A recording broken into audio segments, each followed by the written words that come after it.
Hay una pregunta que ha perseguido a teólogos, pastores y creyentes comunes durante más de 2000 años y que, sin embargo, pocas veces se hace en voz alta dentro de una iglesia. Es una pregunta incómoda, porque toca algo que preferimos no ver. ¿Qué pasa cuando le pides a Dios que quite tu dolor y Él dice que no? No estamos hablando de cualquier persona. Estamos hablando del hombre que escribió más de la mitad del Nuevo Testamento, del hombre que plantó iglesias desde Antioquía hasta Roma, del hombre que fue arrebatado hasta el tercer cielo y escuchó palabras que ningún ser humano tiene permitido repetir, del hombre que vio cómo Dios obraba señales extraordinarias a través de sus manos, que sanó enfermos, que expulsó demonios con una autoridad que hacía temblar a las ciudades enteras y cuya sola presencia, según el libro de los Hechos, era suficiente para que el poder de Dios se manifestara de maneras que la razón humana no podía contener. Ese hombre, el apóstol Pablo, tenía algo que lo torturaba, algo que él mismo llamó una espina en la carne, y 3 veces le pidió a Dios que se la quitara. 3 veces, no una, no 2. 3 veces se postró, 3 veces suplicó, 3 veces esperó. Y las 3 veces la respuesta fue la misma: no. ¿Cómo es posible que el siervo más prolífico del movimiento cristiano primitivo viviera con un dolor que Dios deliberadamente eligió no sanar? ¿Qué nos dice eso sobre Dios? ¿Qué nos dice sobre el sufrimiento? ¿Y qué nos dice sobre nosotros mismos? Que también hemos orado y orado y seguimos esperando una respuesta que no llega. Para entender lo que Pablo escribió en 2 Corintios 12, hay que entender primero quién era Pablo antes de ser Pablo, porque este texto no se puede leer con ojos del siglo XXI. Hay que leerlo con los ojos de un judío del primer siglo, formado en la tradición farisea, que conocía la Torá de memoria, que había estudiado a los pies del rabino Gamaliel, uno de los maestros más respetados de su generación, y que entendía el sufrimiento de una manera radicalmente diferente a como lo entendemos hoy. En la tradición judía, el sufrimiento no era simplemente un problema que debía resolverse, era un lenguaje, era una forma en que el cielo se comunicaba con los hombres. El pueblo hebreo tenía una palabra para esto: yisurim, que se puede traducir como aflicciones disciplinarias, sufrimientos que moldean el alma desde adentro. Los rabinos del período del Segundo Templo enseñaban que los yisurim eran, en muchos casos, una señal de que Dios amaba profundamente a quien sufría. No porque Dios disfrutara el dolor, sino porque el sufrimiento puesto en las manos correctas producía algo que el éxito nunca podría producir: dependencia total de Dios. Una conciencia vívida y diaria de que sin Él no es posible nada que valga la pena. Pablo lo sabía, había aprendido esa teología desde niño, pero aprenderla en los rollos sagrados es muy diferente a vivirla en la carne propia, con ese algo que duele y que no cede. Cuando él escribe la carta que conocemos como 2 Corintios, no lo está haciendo desde la comodidad, lo está haciendo desde la angustia. La iglesia de Corinto estaba siendo invadida por lo que él mismo llama con ironía cortante superapóstoles, hombres que llegaron después de él a desacreditarlo, a burlarse de su apariencia física, a decir que su presencia corporal era débil y su manera de hablar era despreciable. Le decían al pueblo que Pablo no era un verdadero apóstol porque carecía de las credenciales visibles de un hombre ungido por Dios. Y esa acusación calaba hondo, porque la iglesia de Corinto era joven, volátil y profundamente influenciada por los valores del mundo greco-romano que la rodeaba, un mundo que medía la autoridad espiritual por la impresión exterior. Y Pablo, en lugar de responderles con poder, les responde con algo completamente inesperado. Les responde con su debilidad. Él cuenta que fue arrebatado al paraíso, que tuvo revelaciones tan extraordinarias que no hay palabras humanas para describirlas, y que precisamente a causa de la grandeza de esas revelaciones, le fue dado un aguijón en la carne, un mensajero de Satanás, para que lo abofeteara, para que no se enalteciera. Y aquí, antes de seguir adelante, es necesario detenerse, porque este versículo tiene una densidad teológica que si lo lees deprisa, se te escapa completamente. Pablo dice dos cosas que parecen contradictorias al mismo tiempo. Primero dice que el aguijón es un mensajero de Satanás, pero luego dice que le fue dado. ¿Dado por quién? En el griego original, el verbo está en voz pasiva, y en la literatura bíblica, cuando se usa esta construcción gramatical sin especificar el sujeto, generalmente está apuntando a Dios. Es lo que los teólogos llaman la pasiva divina. En otras palabras, Pablo está diciendo algo extraordinariamente complejo. El instrumento era satánico, pero la decisión era divina. Esto no es una contradicción para Pablo. Para un judío del primer siglo formado en las Escrituras, esta tensión era completamente familiar. El libro de Job lo muestra con claridad total. Es Satanás quien aflige a Job, pero es Dios quien permite el alcance de esa aflicción. El mal no opera fuera del soberano conocimiento de Dios, y eso no hace a Dios autor del mal, sino al Dios que toma lo que el enemigo usa para destruir y lo convierte en instrumento de propósito eterno. No porque Dios apruebe el origen del sufrimiento, sino porque su soberanía es tan absoluta que incluso el dolor puede ser redirigido hacia fines que ningún ser humano hubiera podido diseñar. El lenguaje que Pablo usa para describir esa espina también merece atención, porque en él hay una clave cultural que la mayoría de los lectores modernos pasa por alto. La expresión griega es skolops en tesarki, que significa literalmente una estaca afilada clavada en la carne, algo que no es una molestia menor ni una incomodidad pasajera, sino algo que duele con cada movimiento, que no te deja olvidar que está ahí, que te recuerda en cada momento que hay una dimensión de tu existencia que no puedes controlar. Esa imagen también aparece en el Antiguo Testamento.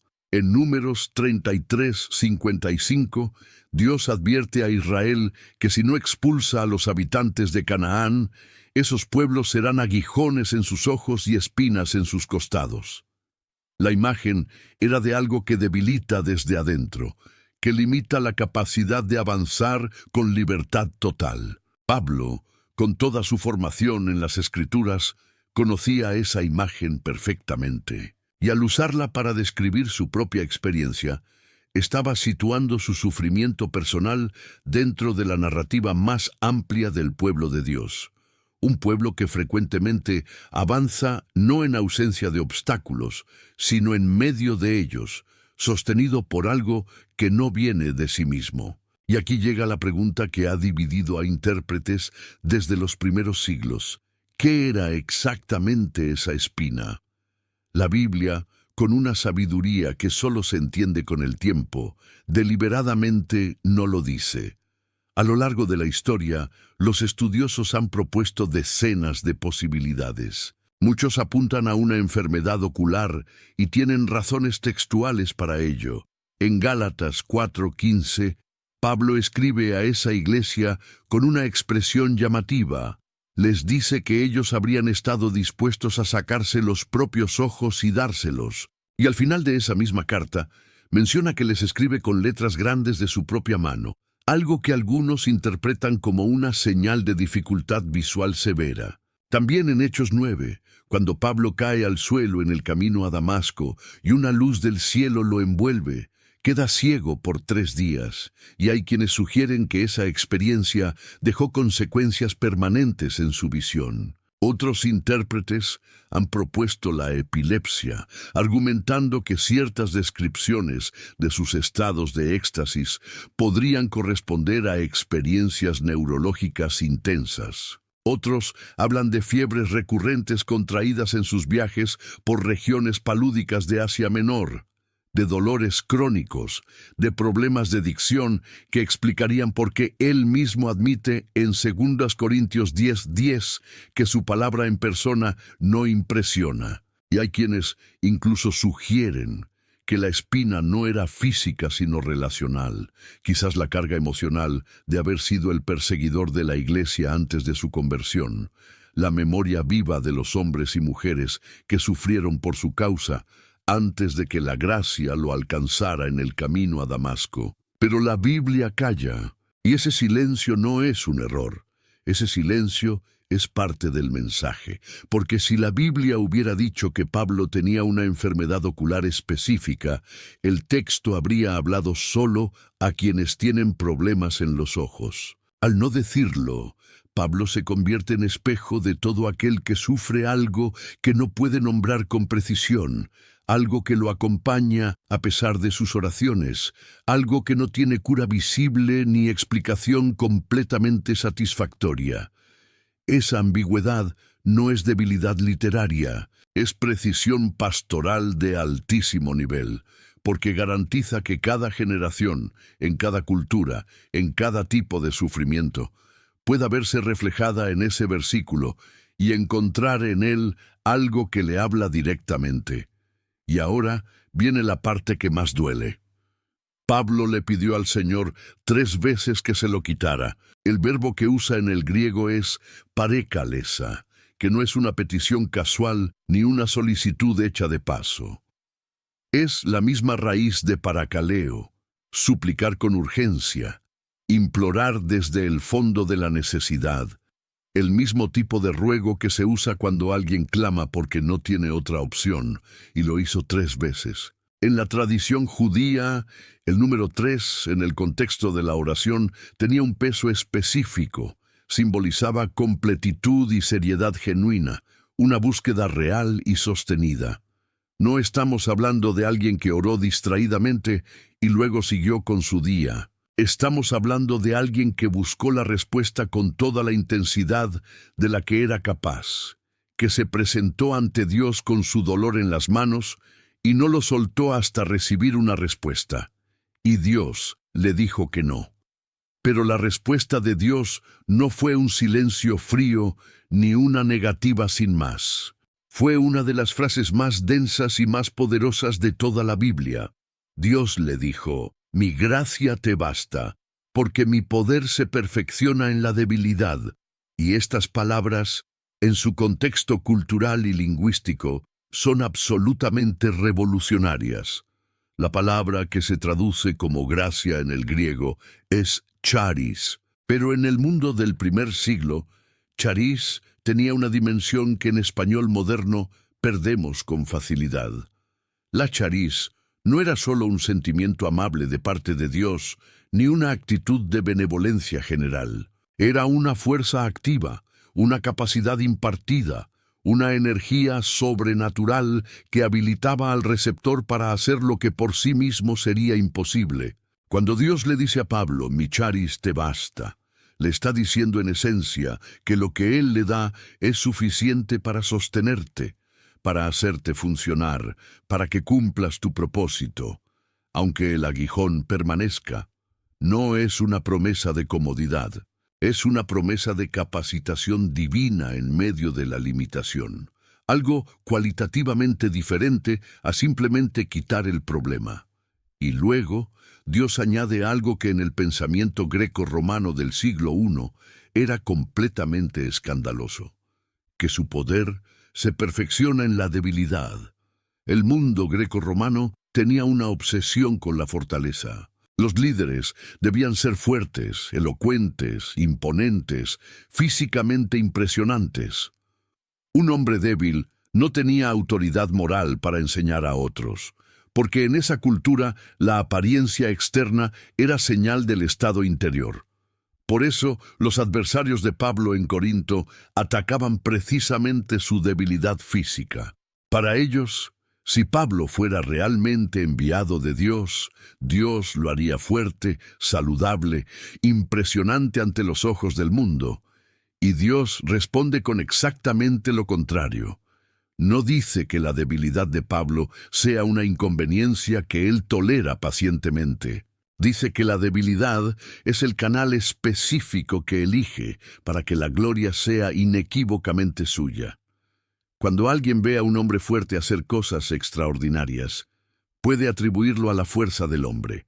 Pero cuando ve a un hombre claramente limitado, físicamente frágil, en condiciones que deberían impedirlo, producir algo que ninguna capacidad humana puede explicar, la única conclusión posible es que hay algo más, que hay alguien más, y ese alguien es Dios. Pablo no era poderoso a pesar de su espina. Pablo era poderoso a través de su espina. Cada vez que una ciudad lo veía llegar con ese cuerpo frágil, con esa presencia que sus enemigos despreciaban, y luego veía cómo el Espíritu de Dios obraba de maneras que ningún orador elocuente podía producir, la conclusión era inevitable. Esto no viene del hombre. Y esa conclusión era exactamente el propósito.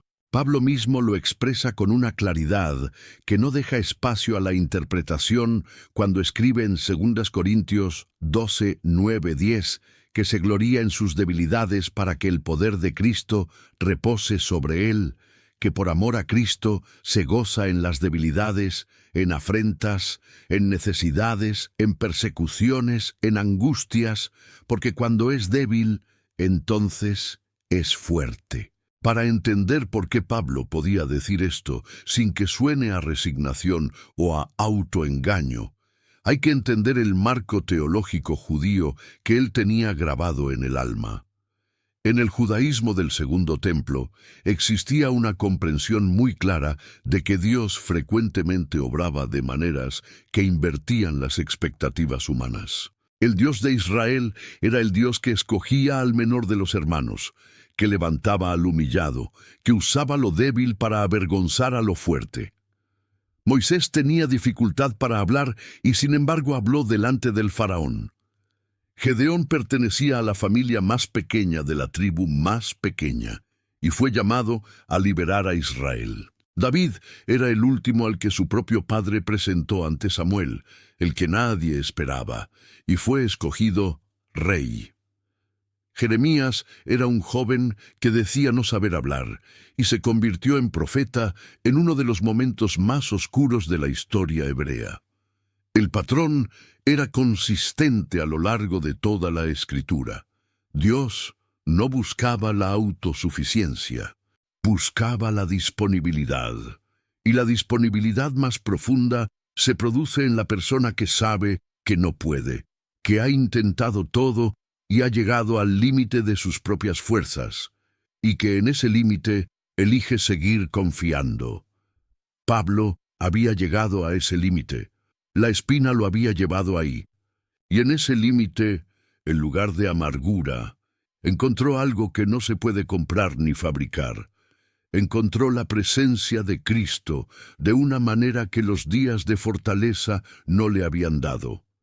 Porque hay cosas de Dios que solo se encuentran en el valle, no en la cima. Hay dimensiones de su cercanía que solo se experimentan cuando no queda nada más a lo cual aferrarse. Para quienes escribió Pablo estas palabras también importa.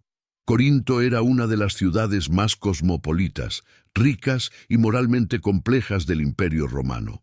Era un centro de comercio internacional, de religión pagana con sus templos imponentes, de filosofía griega con sus debates incesantes, de excesos de toda clase. La iglesia que Pablo había fundado ahí era un reflejo de esa complejidad. Había esclavos y personas libres, judíos y griegos, ricos y pobres, personas con dones extraordinarios y personas con luchas morales gravísimas. Era una iglesia brillante y problemática al mismo tiempo, una comunidad que necesitaba ver el Evangelio encarnado en alguien real, no en una figura idealizada que pareciera estar por encima del sufrimiento humano. Y en esa iglesia se había instalado una crisis de autoridad. Habían llegado predicadores que se presentaban como superiores a Pablo, que tenían cartas de recomendación de otras comunidades, que hablaban con elocuencia, que presumían de visiones y revelaciones y que cuestionaban la legitimidad de Pablo precisamente atacando su debilidad. Era una versión exacta del argumento que los amigos de Job usaron contra él: el sufrimiento como evidencia de falta de favor divino, la debilidad como prueba de ilegitimidad espiritual. Si Dios estuviera verdaderamente con este hombre, ¿no lo habría librado de todo esto? Y Pablo responde con una inversión total de esa lógica. Les dice que precisamente porque sufre, precisamente porque tiene esta espina que Dios no quitó, precisamente porque es débil, el poder que obra en él no puede atribuírsele a él. Si fuera perfecto, saludable, elocuente y sin ninguna lucha visible, alguien podría pensar que lo que ven viene de sus capacidades. Pero cuando ven lo que Dios hace a través de alguien como él, la única explicación posible es Dios mismo. Era un argumento brillante, era también una confesión profundamente vulnerable, y era, sobre todo, verdad. Hay también una capa en este texto que raramente se menciona, pero que está ahí, esperando a que alguien la vea. Pablo dice en 2 Corintios 12:7 que la espina le fue dada para que no se enalteciera sobremanera. Esa frase aparece 2 veces en el mismo versículo, algo muy inusual en el estilo literario de Pablo y que los estudiosos interpretan como énfasis deliberado. La repetición no es descuido literario, es una alarma. El peligro no era imaginario. Pablo había sido arrebatado al tercer cielo. Había tenido revelaciones que ningún otro ser humano en la historia de la Iglesia podía reclamar en los mismos términos. Si hubiera algún momento en que un hombre podía comenzar a confiar en sus propias experiencias espirituales más que en la gracia diaria de Dios, ese era precisamente ese momento. Y Dios, que conoce el corazón humano con una profundidad que ningún análisis psicológico alcanza, sabía que el mayor peligro de Pablo no era el sufrimiento externo, era el orgullo interno. No necesariamente un orgullo grosero y visible, sino esa sutil tendencia del corazón humano a comenzar a confiar en sus propias experiencias, en sus propios logros, en su propia historia espiritual, más que en la gracia continua y fresca de Dios cada día. La espina era el antídoto. Era un recordatorio diario de que Pablo necesitaba a Dios, no en teoría, no en los sermones, sino en cada mañana en que se despertaba con esa limitación que no cedía, y tenía que elegir, confiar o amargarse. Hay algo más que el texto guarda en su interior, y que tiene que ver con la forma en que Pablo recibió la respuesta de Dios. Cuando finalmente llega la respuesta divina, llega expresada en un tiempo verbal que en el griego señala una acción ya completada. Dios ya le había dicho eso. La respuesta no era nueva.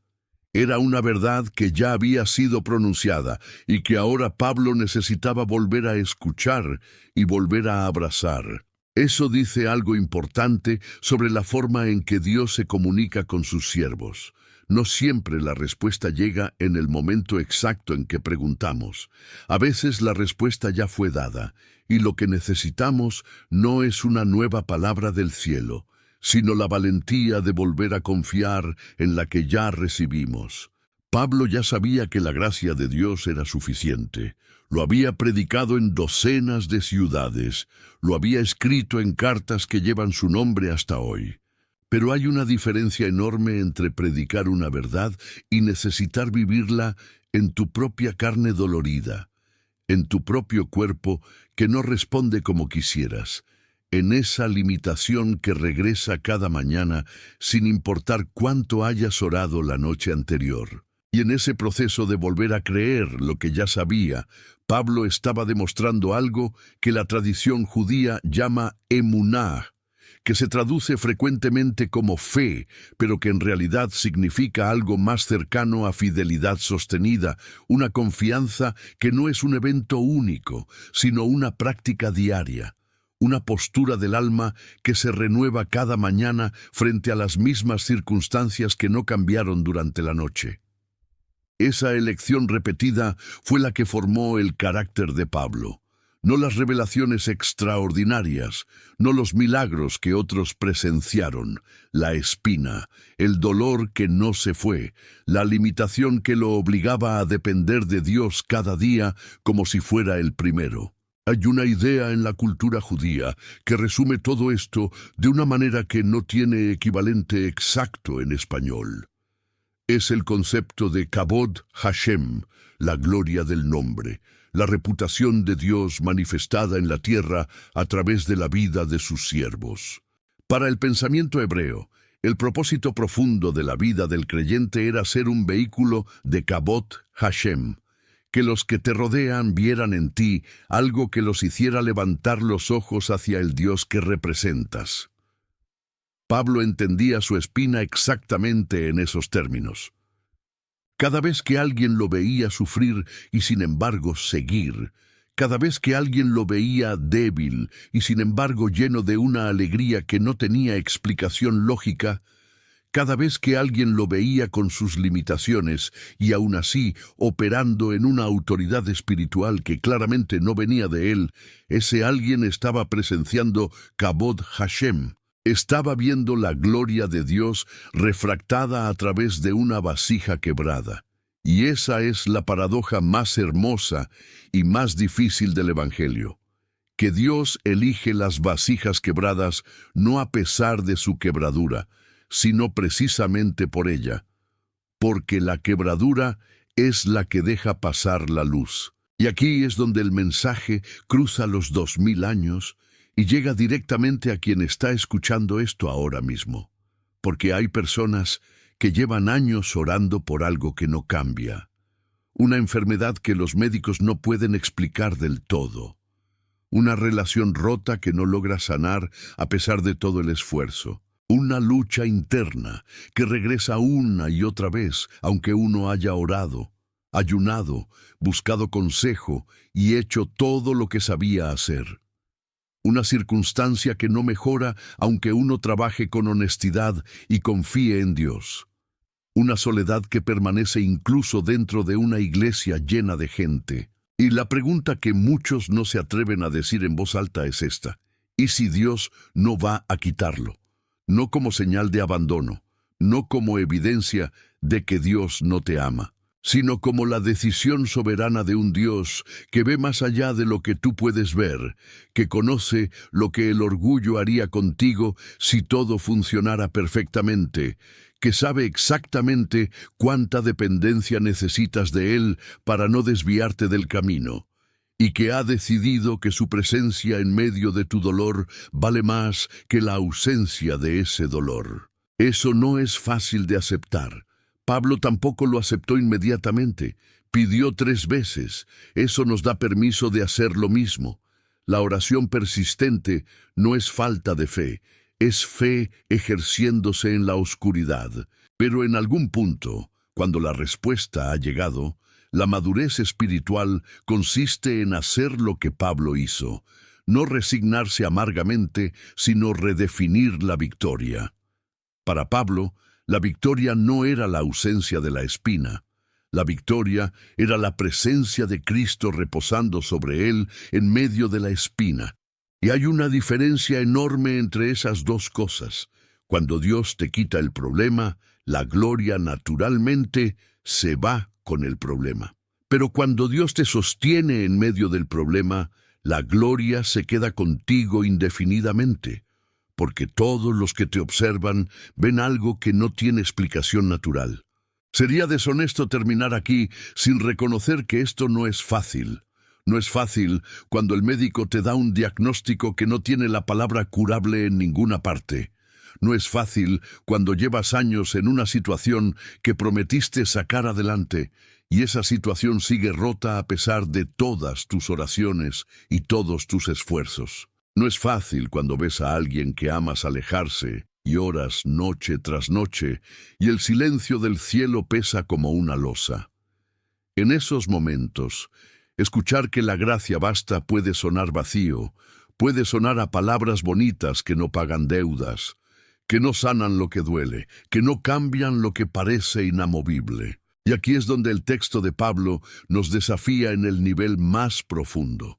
Porque Pablo no estaba diciendo que la gracia de Dios resuelve todos los problemas visibles. Estaba diciendo algo mucho más radical, que la gracia de Dios es tan real, tan tangible, tan poderosa, que puede sostenerte con gozo genuino en medio de circunstancias que por sí solas no tienen nada de gozoso, que puede darte una paz que el mundo no entiende, precisamente porque esa paz no viene de las circunstancias, sino de una presencia que habita contigo dentro de ellas.